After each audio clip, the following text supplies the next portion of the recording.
now we're going to kind of use the same concept to start getting to the back, okay? So let's get your head over here.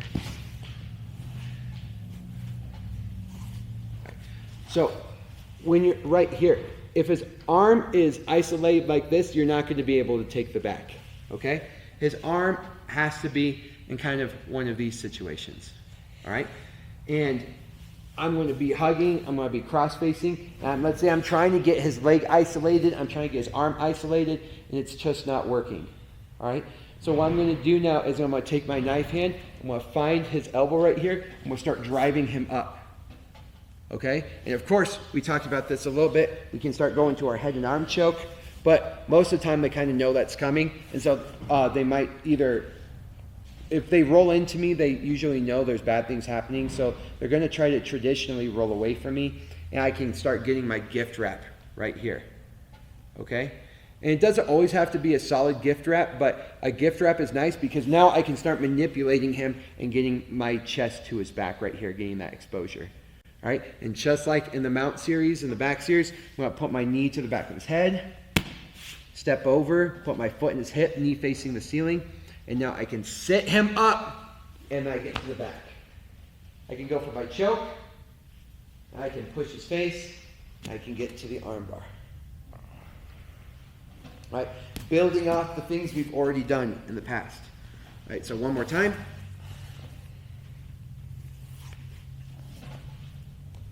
Right here, I can't get anything isolated. He's being really smart. So I'm going to take my hand. I'm going to kind of like cup right here. There's always going to be a little space by his elbow. I'm going to start pushing my hand through. I'm going to dive across.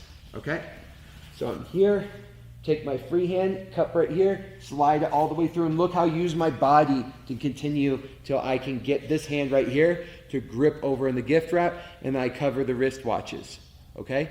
And then I can continue to shove him away from me and pull him towards me simultaneously until I got my chest on his back. Put my knee under his head like a pillow, step over, and I can get away with stepping over right now because even if he catches my leg right here, I still have the back take, and now I even have a hook in. Okay? But also his legs are faced away from me, so even when I step over, it's going to be very difficult for him to catch me. And then I slide this foot into the hip.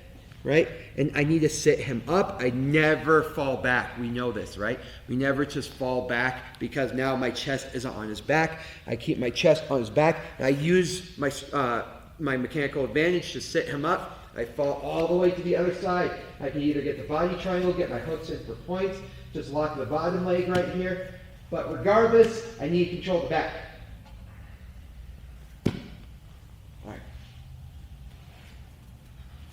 Right here at me, right head over here. So, I'm going to show this again real quick. So, he's here. I'm going to take my hand. I'm going to grab his elbow. I'm going to start shoving up right here underneath his arm.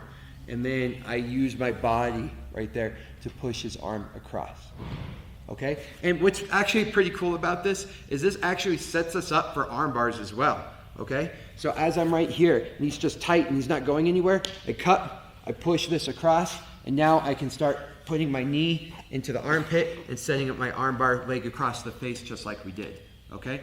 But right now we're focusing on taking the back. So, right here, push this across, get my chest behind his elbow so he can't get his body back, and now I can lock in this gift wrap. I'm going to turn him away from me, foot to the hip. I'm going to sit him up. All right? So now we're on the back. If you want to know how to attack the back, go watch an introduction to the back, and we build on the back from there. But right now we're just transferring to the back, transferring to knee on belly, transferring to the mount, attacking the near side arm and the far side arm. Okay? So, same here. So, if I'm in side control, all right, and he runs away from me because he thinks this is bad, he's giving me all the things I want right into a seatbelt. And sometimes this will happen. And then I can just capitalize on the fact that he ran away from me to take in the back. Okay? A lot of people won't do that. What they're going to try to do is they're going to try to either stay here. I'm going to start attacking either the far side arm or the near side arm. And we'll get later into start attacking chokes from here. And the gi, especially having the opportunity, the only caveat that we're going to go over in gi is the fact that we can start choking from side control. But a lot of people will start pushing on me right here. As he starts to push on me right here and starts to face away from me, I kind of got this distance now where I have to block the hip so he can't get guard, but I need to still be blocking his head from running away from me, right? And so a lot of people will face into me and start attacking me like this. And we have a couple of different options from here as well. And so I really want to dive into this in the future, especially for like things like darces, to get the darces right here. However, for right now, as this happens, just know that we need the guard blocker, all right? We gotta grab the back of the head and we're gonna put them back to the mat, okay? If his hand is way up here, framing really well, I'm probably just gonna kind of run away from the legs, knee on belly to mount. If his hand is low, right here, then that's where I'm probably going to start going for my darces. If his hand is down here, then I'm probably gonna step over and get exposure to the back right here, and then now do exactly what we talked about, where we take the back.